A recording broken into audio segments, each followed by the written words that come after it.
চলো বন্ধুরা, আবার চললাম নতুন একটা ভিডিও নিয়ে। ফল সিলিং এর লাইট লাগানো হচ্ছে কেরম করে তোমরা দেখো।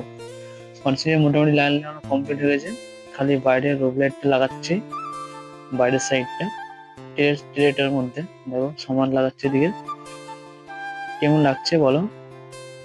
ফল সিলিং এর লাইট, প্যান লাইট এবং কালার চেঞ্জ হয়, সব রকম কালার হয়, 3 রকম কালার হয়। এতে দেখো অল কমপ্লিট লাইট লাগানো। কেমন লাগছে কমেন্টে জানাও। যদি ভালো লেগে থাকে, কারো যদি আমাদের কাজটা ভালো লেগে থাকে, কেউ যদি করতে চাও, তাহলে আমাদের সাথে যোগাযোগ করবে।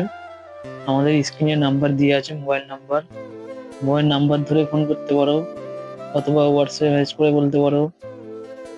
আমরা কন্ট্যাক্ট করে নেবো আপনাদের সাথে, যে করতে চান এরকম কাজ।